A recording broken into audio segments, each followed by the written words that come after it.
కేంద్ర బడ్జెట్పై బొబ్బైపల్లి సురేష్ నాయుడు మీడియా సమావేశం నిర్వహించారు. వికసిత్ భారత్ వైపు నడిపించేలా కేంద్ర బడ్జెట్ సర్వేపల్లి నియోజకవర్గ జనసేన పార్టీ సమన్వయకర్త వికసిత్ భారత్ వైపు నడిపించేలా కేంద్ర బడ్జెట్ ఉందని సర్వేపల్లి నియోజకవర్గ జనసేన పార్టీ సమన్వయకర్త బొబ్బేపల్లి సురేష్ నాయుడు అన్నారు. ఆంధ్రప్రదేశ్ రాష్ట్రానికి అమూల్యమైన ప్రోత్సాహం ఇస్తున్న ప్రధానమంత్రి నరేంద్ర మోడీకి ధన్యవాదాలు తెలిపారు. దేశ సమ్మిళిత అభివృద్ధి కోసం స్పష్టమైన లక్ష్యంతో ప్రధానమంత్రి నరేంద్ర మోడీ నాయకత్వంలో కేంద్ర ప్రభుత్వం ముందుకెళ్తోందన్నారు. 2047 నాటికి మనం అభివృద్ధి చెందిన దేశాల చెంతన నిలిపేందుకు వికసిత్ భారత్ విజన్ను ప్రకటించారు. 2025-26 ఆర్థిక సంవత్సర బడ్జెట్ మన దేశానికి వికసిత్ భారత్ వైపు నడిపించేలా ఉందని అన్నారు.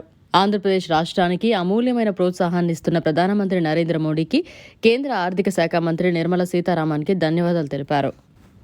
వికసిత్ భారత్ వైపు నడిపించేలా కేంద్ర బడ్జెట్ అంటే ఆంధ్రప్రదేశ్ రాష్ట్రానికి అమూల్యమైన ప్రోత్సాహాన్ని ఇస్తున్నటువంటి గౌరవ శ్రీ నరేంద్ర మోదీ గారికి ధన్యవాదాలు తెలియజేసుకుంటా ఉన్నాం. అదేవిధంగా ఏదైతే దేశ సమ్మిళిత అభివృద్ధి కోసం స్పష్టమైన లక్ష్యాలతో గౌరవ ప్రధాని శ్రీమతి నరేంద్ర మోదీ గారి నాయకత్వంలో కేంద్ర ప్రభుత్వం ముందుకు వెళుతుంది. అదేవిధంగా 2047 నాటికి ఏదైతే మనం అభివృద్ధి చెందిన దేశాల చెంతన చేరే విధంగా ఈ యొక్క వికసిత భారత్ విజన్ను ప్రకటించడం జరిగింది. అయితే 2025-26 ఆర్థిక సంవత్సర బడ్జెట్ మన దేశానికి వికసిత భారత్ వైపు నడిపించేలా ఉంది అనడానికి ఎన్నో నిదర్శనాలు. ఈ యొక్క బడ్జెట్ కేంద్ర ఆర్థిక మంత్రి శ్రీమతి నిర్మలా సీతారామన్ గారు ప్రవేశపెట్టిన బడ్జెట్లో రైతుల కోసం, సంక్షేమం కోసం, యువత కోసం, ఎస్సీ ఎస్టీ వర్గాల మహిళలలో అభివృద్ధి వైపు నడిపించే విధంగా ఆర్థిక ఫలాలను అందించే విధంగా ఈ యొక్క బడ్జెట్ను ప్రవేశపెట్టడం జరిగింది. కిసాన్ కార్డుల పరిమితి 5 లక్షలకు పెంచడం స్వాగతించదగ్గ అంశం. ఆంధ్ర రాష్ట్రానికి గౌరవ శ్రీమతి నరేంద్ర మోదీ గారు ఇస్తున్నటువంటి అండదండలు కేంద్ర బడ్జెట్లో కొనసాగింది. అదేవిధంగా ఏదైతే పోలవరం ప్రాజెక్టుకు సంబంధించి సవరించిన అంచనాలకు ఆమోదం తెలపడం మూలంగా ఏదైతే రాష్ట్రానికి జీవనాడి ఆ ప్రాజెక్ట్ గత 5 ఏళ్ల ప్రభుత్వంలో ఎక్కడ కూడా పోలవరం ప్రాజెక్టులో చీమంతా కూడా అభివృద్ధి జరిగినటువంటి పరిస్థితి లేదు. కూటమి ప్రభుత్వం ఏదైతే రాష్ట్రానికి జీవనాడి అయినటువంటి ప్రాజెక్టును పూర్తి చేసే అవకాశం లభించింది అనడానికి పోలవరం ప్రాజెక్టుకి ఏదైతే 5,936 కోట్లు బ్యాలెన్స్ గ్రాంట్ను 12,157 కోట్లకు ప్రకటించడం ఇదొక శుభ పరిణామం. నవ్యాంధ్రాకి అనడానికి ఇదొక మంచి నిదర్శనం. అదేవిధంగా కేంద్రం ఇచ్చినటువంటి అవకాశాన్ని గౌరవ శ్రీ ముఖ్యమంత్రి చంద్రబాబు నాయుడు గారి నేతృత్వంలో కూటమి ప్రభుత్వం సద్వినియోగం చేసుకుంటుంది అనడానికి నిజంగా ఎంతో అదృష్టం చేసుకున్న విధంగా ఉంటుందనడానికి ఇది ఒక నిదర్శనం. విశాఖ ఉక్కు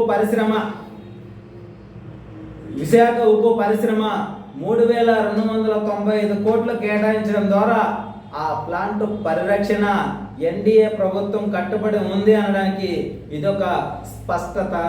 ఆనాడు ఏదైతే ప్రైవేటీకరణ విషయంలో మా అధినేత పవన్ కళ్యాణ్ గారు కార్మికులతో కలిసి ఆ యొక్క విశాఖ ఉక్కు ఆంధ్రుల హక్కు అనే నినాదంతో ఆనాడు దీక్ష కూడా చేయడం జరిగింది.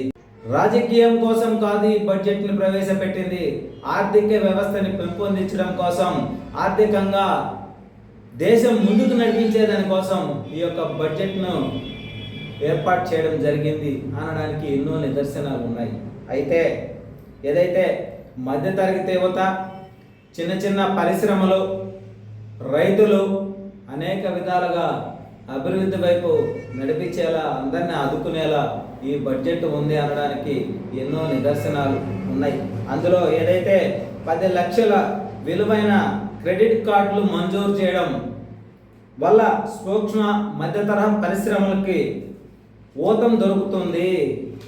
అదేవిధంగా 5 లక్షల మంది ఎస్సీ ఎస్టీ మహిళలకు ఔత్సుకత పారిశ్రామికవేత్తలకు 2 కోట్ల రుణాలు ఇవ్వడం ద్వారా ఆ వర్గాల్లో మహిళల ఆర్థిక స్వలంబన సాధ్యమవుతుంది.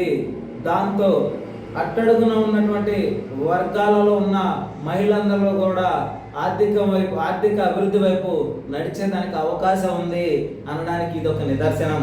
అదేవిధంగా ఏదైతే వ్యక్తిగత పన్ను 12 లక్షల వరకు మినహాయింపు, ఏదైతే ప్రభుత్వ ఉద్యోగులు ఉన్నారో వాళ్ళందరికీ కూడా ఎనలేనటువంటి ఊరటనిచ్చే విధంగా ఈ యొక్క పన్ను మినహాయింపుని 12 లక్షల వరకు పెంపొందించడం నిజంగా హర్షించదగినటువంటి విషయం. అదేవిధంగా పిఎం ధన్ ధాన్య యోజన మూలంగా వెనుకబడిన జిల్లాల్లో వ్యవసాయానికి ప్రోత్సాహాన్ని ఇవ్వడంతో పాటు గిడ్డంగుల నిర్మాణం, నీటిపారుదల వ్యవస్థ ఆధునీకరణ, అదేవిధంగా రుణ సౌకర్యాల కల్పన రైతులకు ప్రోత్సాహాన్ని లభించే విధంగా ఉంది. 3295 కోట్లు కేటాయించడం ద్వారా మళ్ళీ పరిరక్షణ జరుగుతుంది కూటమి ప్రభుత్వంలో అనడానికి ఇది ఒక నిదర్శనం. విశాఖ పోర్టుకి 730 కోట్లు ఇవ్వడం ద్వారా పోర్టు సామర్థ్యం పెరుగుతుంది. పోర్టు సామర్థ్యం పెంచుకునే విధంగా ఈ యొక్క 730 కోట్లను కేటాయించడం జరిగింది. అదేవిధంగా గతంలో 2019-2024 మధ్య రాష్ట్ర పాలన పరమైన ఆర్థిక పరమైన విధ్వంసాన్ని అనుభవించింది. అయితే అవి ఆనాటి పరిస్థితులు ఎంత ఘోరంగా ఉన్నాయో మనమందరం కూడా చూసాం.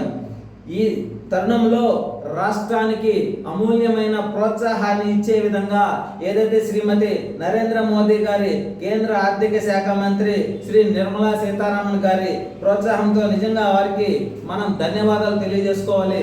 ఎందుకంటే మన రాష్ట్రానికి కూటమి ప్రభుత్వాన్ని నమ్మి, కూటమి ప్రభుత్వం పైన నమ్మకంతో ఒక్క రూపాయి కూడా వృధా కాదు అనేటువంటి ఆలోచనతో కూటమి ప్రభుత్వంలో నరేంద్ర మోదీ గారు ఎంతో ప్రోత్సాహాన్ని అందిస్తూ మన రాష్ట్రాన్ని అభివృద్ధి వైపు నడిపించే విధంగా ప్రోత్సహించడంతో నిజంగా కూటమి ప్రభుత్వం ఏర్పడిన తర్వాత 8 నెలల్లో కూడా ఈ రాష్ట్రం ఎంతో అభివృద్ధి వైపు నడిపిస్తున్నటువంటి 40 సంవత్సరాల అనుభవం కలిగినటువంటి చంద్రబాబు నాయుడు గారు కావచ్చు, అదేవిధంగా డిప్యూటీ సీఎం మా అధినేత పవన్ కళ్యాణ్ గారు కావచ్చు, నిజంగా ఈరోజు రాష్ట్రాన్ని అభివృద్ధి వైపు పరుగులు తోలిస్తున్నారు.